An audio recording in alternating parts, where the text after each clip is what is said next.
நான் என்ன சொல்றேன்னா, நீங்க சட்டமன்றத்தில் ஒரு முதலமைச்சராக இருக்கிறவர் 40 நாட்களுக்கு பிறகு வாயை திறந்தாருங்கிறதே ஒரு சாதனை. இதை எப்படிங்க ஏற்கிறது? இது ஒரு செய்தியா? பேசிட்டாரு. அவர் ஊமையா இருந்தாரா? சிவாஜி கணேசன் ஒரு படத்துல சரஸ்வதி சபத்துல அது மாதிரி இருந்தாரா? கொடுமைங்க இதெல்லாம். ஒரு மாபெரும் புரட்சி நடக்கும். அண்ணன் சீமான் அவர்கள் சட்டமன்றத்திற்குள் நின்றால் ஒரு மாபெரும் புரட்சி நடக்கும். அந்த புரட்சிக்கு மக்கள் தயாராகணும். கெடுவாய்ப்பாக இந்த மக்கள் ஒரு சினிமா போதையில ஒரு நடிக பிம்பத்தை நம்பி போறாங்க.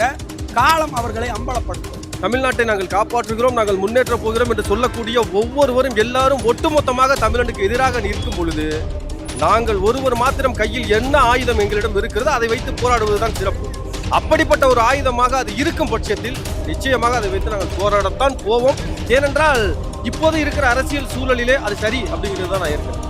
அந்த ஒரு நடிகருக்கு இருக்கின்ற புரிதல், நடிகன் யார், தரையில் நமக்காக போராடுகிறவன் யார், சித்தாந்தத்தை பேசுகிறவன் யார், சிறிது நேரம் நடித்து விட்டு காசு வாங்கி, அதான் சொல்கிறேனே, மக்கள் முட்டாளா இருக்கின்ற வரை நிச்சயமாக கோமாளிகள் தான் அரசாழ்வார்கள் என்று ஒரு மேலை நாட்டு அறிஞர் சொன்னது போல அதுதான் இப்போது நடந்து கொண்டிருக்கிறது. சட்டமன்றம் சரியான சட்டமன்றமாக மாறும். எதிர்த்து கேள்வி கேட்பதற்கு ஒரு மிகச்சிறந்த ஆண்மகன் சீமானை தவிர வேறு யாரும் இல்லை.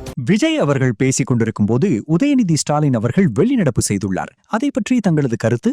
அது வழக்கமா நடக்கிறது தானே. அது ஒரு சாதாரண நிகழ்வு தான். அது எப்பயுமே இந்த கட்சிகள், திராவிட கட்சிகள் எப்பயுமே தமிழர் விரோத போக்கை கடைபிடிக்கும்.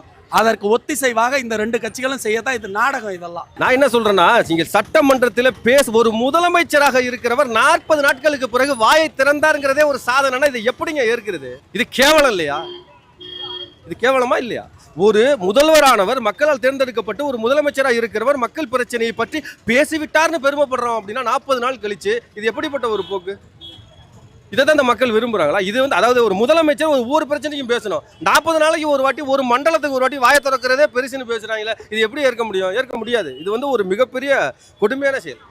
அவர் பேசின விஷயங்கள்ல நீங்க எப்படி பார்க்கறீங்க? அவர் பேசின விஷயங்கள் என்ன பேசினார் அப்படின்னா, ஏற்கனவே எழுதி வைத்திருந்ததை வாசித்து காட்டினார். வேற என்னத்தை அவர் பெருசாக பேசினார் சொல்லுங்க ஐயா? நீங்கள் சொல்லுங்கள், நீங்களும் ஊடகக்காரர் தானே. அவர் ஏற்கனவே எழுதி கொடுத்ததை மனனம் செய்து பேசினார், பார்த்து பேசினார். வேற என்னத்தை புதுசாக பேசிட்டார்? அதான் சொல்கிறேன், புதுசாக ஒன்றும் அவர் பேசலை. ஒருவர் இயக்குகிறார், இவர் நடிக்கிறார். அரசியல்வாதிகள் நடிக்க ஆரம்பித்து விட்டார்கள், நடிகர்கள் அரசியல்வாதி விட்டார்கள். இவர் தான் நடந்துகிட்டு இருக்கு. இதில் சரியான தத்துவத்தையும் சரியான ஒரு கொள்கையும் ஏற்று நிற்கிற மக்கள் குறைஞ்சு போயிட்டாங்க. என் மக்கள் கூத்தாடிகளுக்கு பின்னால் போகாதீர்கள், அந்த நாட்டை அவன் கூத்தாவுடன் கொடுத்து விடுவான்னு சொல்லிட்டு நடிகர்கள் எம்ஆர் ராதா சொல்லியிருக்கிறார், காமராஜர் சொல்லியிருக்கிறார். ஆனால் அப்படிப்பட்ட ஒரு கேடுகட்ட சூழலில் தான் இப்போ இந்த தமிழ்நாடு நின்றுகிட்டு இருக்கு. அதான் சொல்கிறேன், எவ்வளோ குடும்பம் பாருங்க. 40 நாள் கழிச்சு முதல்வர் சட்டசபையில் பேசிட்டார் அப்படின்னு ஒரு செய்தி ஆகுதுன்னா 40 நாள் என்ன பண்ணார் அவர்? இது ஒரு செய்தியா? பேசிட்டார். அவர் ஊமையா இருந்தாரா? சிவாஜி கணேசன் ஒரு படத்துல சரஸ்வதி சபத்துல அது மாதிரி இருந்தாரா? கொடுமைங்க இதெல்லாம். ஐயா ஒண்ணு சொல்லுங்க, அவங்க வெளிநடப்புங்கிறதே ஒரு கண் துடைப்பு தான். இவரும் நடிகர், அவரும் நடிகர், எதிர்கட்சி தலைவரும் நடிகர், இவரும் நடிகர். 2 பேரும் சேர்ந்து நடிக்கிற காட்சியை நம்ம 5 வருஷத்துக்கு பார்க்கணும்னு எழுதியிருக்கு. அவ்வளவுதானே. அம்பாசமுத்திரம் சட்டமன்ற தொகுதியில் பிற கட்சியின் ஆதரவுடன் சீமான் அவர்கள் வேட்பாளராக நிறுத்தப்படுவதாக தகவல் வந்த வண்ணம் உள்ளது. இதை பற்றி நீங்கள் என்ன நினைக்கிறீர்கள்? பிற கட்சிகள் விரும்பலாம் அண்ணன் சீமான் அவர்களை பொது வேட்பாளராக நிறுத்த வேண்டும் என்று பிற கட்சிகள் விரும்பலாம். ஏனென்றால் அந்த பிற கட்சிகளுக்கு தற்காலிக வெற்றி ஒன்று தேவைப்படுகிறது. ஆனால் புலி எப்போதும் தனித்துத்தான் நிற்கும்.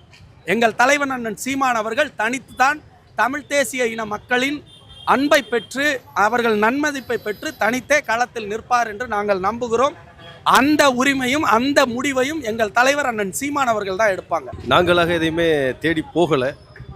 காலமும் சூழ்நிலையும் அப்படி ஒரு கட்டாயத்தை திணிப்பதாக நாங்கள் கருதுகிறோம். அப்படிங்கிறது நாங்கள் ஏற்க முடியாது. ஏன்னா ஊடகம் அப்படி ஒரு செய்தியை சொல்லுது. எங்களுடைய அண்ணன் சீமானோ இல்லை கட்சி சார்ந்த பெருநிலை உறுப்பினர்களோ பொருளாளர்களோ இல்லை செயலாளர்களோ மாவட்ட பொறுப்பில் இருக்கிறவோ யாருக்குமே அந்த தகவல் வரலை. இது ஒரு ஊடக செய்தி. அப்படிதான் அதன் உண்மைத்தன்மை இன்னும் கொஞ்சம் நாட்கள் கழித்து தெரியும். தமிழ்நாட்டை நாங்கள் காப்பாற்றுகிறோம், நாங்கள் முன்னேற்ற போகிறோம் என்று சொல்லக்கூடிய ஒவ்வொருவரும் எல்லாரும் ஒட்டுமொத்தமாக தமிழ்நாட்டுக்கு எதிராக நிற்கும் பொழுது நாங்கள் ஒருவர் மாத்திரம் கையில் என்ன ஆயுதம் எங்களிடம் இருக்கிறதோ அதை வைத்து போராடுவதுதான் சிறப்பு. அப்படிப்பட்ட ஒரு ஆயுதமாக அது இருக்கும் பட்சத்தில் நிச்சயமாக அதை வைத்து நாங்கள் போராடத்தான் போவோம். ஏனென்றால் இப்போது இருக்கிற அரசியல் சூழலிலே அது சரி அப்படிங்கிறது தான் நான் இருக்கிறேன். ஒருவேளை சீமான் அவர்கள் வென்று சட்டமன்றத்திற்கு சென்றால் என்ன மாற்றம் ஏற்படும்? ஒரு மாபெரும் புரட்சி நடக்கும். அண்ணன் சீமான் அவர்கள் சட்டமன்றத்திற்குள் நின்றால் ஒரு மாபெரும் புரட்சி நடக்கும். அந்த புரட்சிக்கு மக்கள் தயாராகணும். கெடுவாய்ப்பாக இந்த மக்கள் ஒரு சினிமா போதையில் ஒரு நடிக பிம்பத்தை நம்பி போகிறாங்க. காலம் அவர்களை அம்பலப்படுத்தும். என்னென்ன மாற்றங்கள் சட்டமன்றத்துக்குள்ள நடக்கும்னு கேட்டீங்கன்னா, சட்டமன்றம் ஒரு அசலான சட்டமன்றமாக எப்படி இருக்க முடியுமோ அதை போன்ற சட்டமன்றம் இருக்கும். இப்ப இந்த தமிழக மக்கள் தேர்ந்தெடுத்திருக்கிற இந்த ஆட்சி முறையானது ஒரு திரை கவர்ச்சி மாய பிம்பத்தால் கட்டமைக்கப்பட்டிருக்கு. ஏனால் அறிவார்ந்த ஒரு பெருமக்கள் யாரும் இப்படிப்பட்ட ஒரு முடிவை எடுக்க மாட்டார்கள். கேரளாவில் சொல்றாரு பாருங்க, மம்முட்டி கிட்ட கேட்குறாங்க, நீங்கள் போகிற இடங்கள் எல்லாம் இவ்வளவு மக்கள் கூடுகிறார்களே, நீங்கள் இதை எப்படி பார்க்கிறீர்கள்? நீங்கள் அரசியலுக்கு வந்தால் ஒரு முதல்வராகி விடலாம் நடிகர் மம்முட்டியிடம் கேட்கும் பொழுது அந்த மலையாள நடிகர் மம்முட்டி சொல்லுகிறார், நாங்கள் திரையரங்குகளில் தலைவர்களை தேடுவது இல்லை அப்படின்னு சொல்றாரு. அப்படிப்பட்ட ஒரு புரிதல் என் தமிழ் மக்களுக்கு இல்லைங்கிறது பெரிய வேதனைங்கிறதை விட எப்படி சொல்றதுன்னு தெரியல, வெளிப்படுத்த வார்த்தைகளே இல்லை. அந்த அளவுக்கு நாங்கள் கூனி குறுகி நிற்கிறோம். ஆனால் இப்படிப்பட்ட ஒரு சூழலில் தமிழ் மக்கள் இருக்கும் பொழுது அந்த ஒரு நடிகருக்கு இருக்கின்ற புரிதல், நடிகன் யார், தரையில் நமக்காக போராடுகிறவன் யார், சித்தாந்தத்தை பேசுகிறவன் யார், சிறிது நேரம் நடித்து விட்டு காசு வாங்கி, அதான் சொல்கிறேனே, மக்கள் முட்டாளா இருக்கின்ற வரை நிச்சயமாக கோமாளிகள் தான் அரசாழ்வார்கள் என்று ஒரு மேலை நாட்டு அறிஞர் சொன்னது போல அதுதான் இப்போது நடந்து கொண்டிருக்கிறது. சட்டமன்றம் சரியான சட்டமன்றமாக மாறும். எதிர்த்து கேள்வி கேட்பதற்கு ஒரு மிகச்சிறந்த ஆண்மகன் சீமானை தவிர வேறு யாரும் இல்லை.